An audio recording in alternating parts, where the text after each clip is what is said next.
The question is, what two albums would I listen to if I had to for the rest of eternity?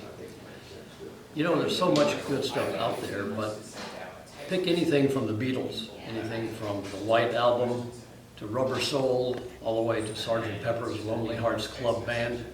Anything on there, those albums are good.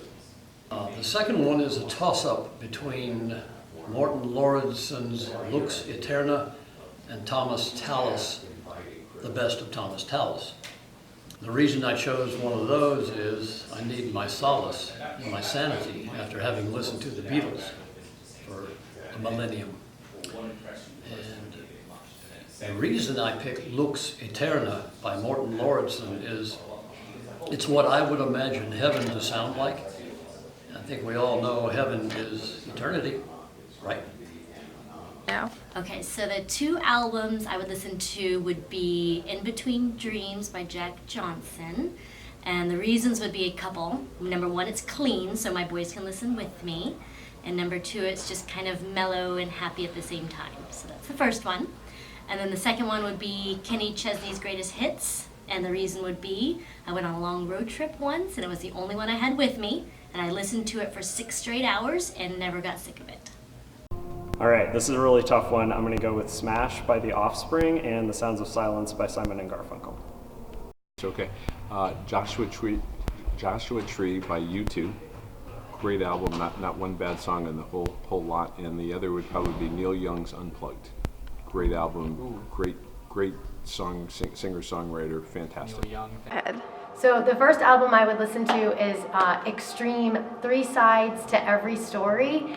The reason why I picked this album is because when I met my husband Dale, we would listen to this album over and over again, and I knew every song inside and out, and we ended up picking a song from that album as our first dance, which was Tragic Comic. So every time I hear any of the songs from that album, of course, I kind of get all Twitter-pated.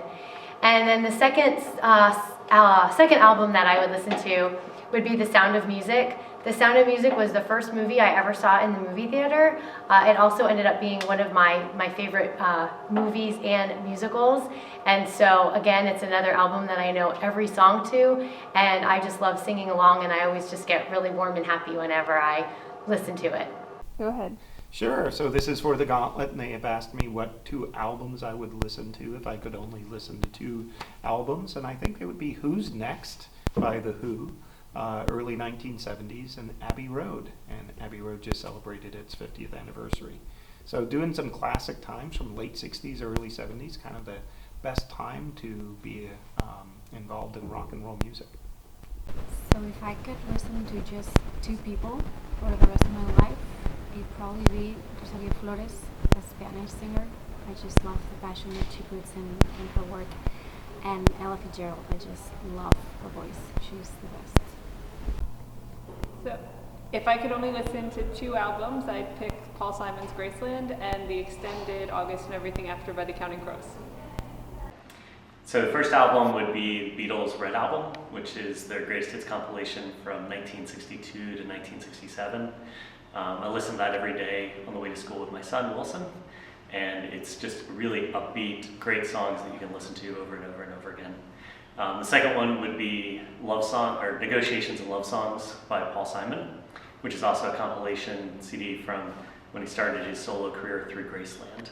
And it's just one of the greatest singer-songwriters ever, so I really enjoy it.